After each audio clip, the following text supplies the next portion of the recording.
Grief is a strange companion. It settles into the cracks of your soul, reshaping how you see the world and yourself. One of my clients, Maya, came to me carrying a deep, deep grief. She had lost her mother 2 years previous and had felt stuck in a cycle of pain, guilt, and longing. Her loss wasn't fresh, but the weight of it hadn't lessened with time.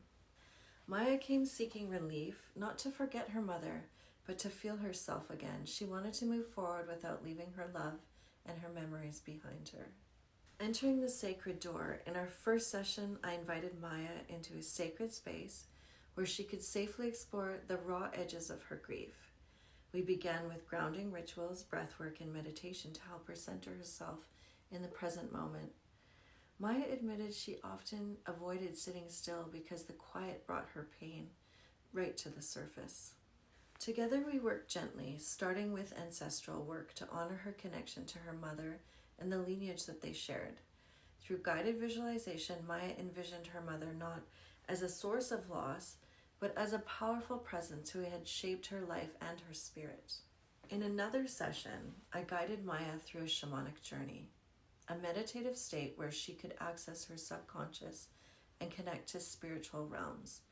During this journey, we called upon her spirit guides and ancestors to walk with her as she ventured into the layers of her grief. Maya described feeling her mother's presence during the journey. It wasn't in words or visions, but a warmth and a knowing, a deep knowing. Her mother's spirit conveyed a message. You are not alone. I am always with you, but it's time for you to live. This moment was a breakthrough.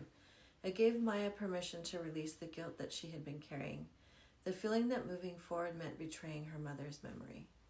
Over the next several months, we created personalized rituals to help Maya process her grief. One of my favorite is the water ceremony. We held a ceremony by the river where Maya spoke aloud the words she wished she could say to her mother. As the water carried her words away, she imagined her grief being transformed into love.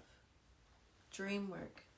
Maya kept a journal of her dreams and began inviting her mother into her dream space. Over time, these dreams became a source of comfort and wisdom, and she felt deeply connected to her mother still in this way. As a daily practice, Maya set up an altar in her home with photos, candles, and objects that reminded her of her mother. It became a place where she could visit, speak, and feel her mother's presence whenever she needed. After nearly a year of sessions, Maya described feeling like she had become unfrozen. Grief was still part of her story, but no longer defined her.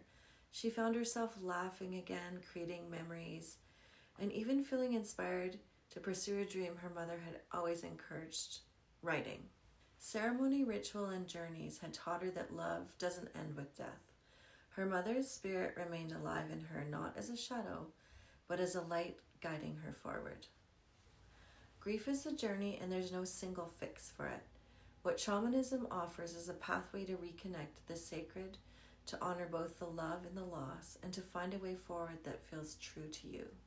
For Maya, the process wasn't about letting go of her mother, but learning to carry her in a way that allowed her life to bloom again. If you are navigating grief, know that healing is not about forgetting, but it's about remembering differently, finding a way to carry love forward while reclaiming your own joy.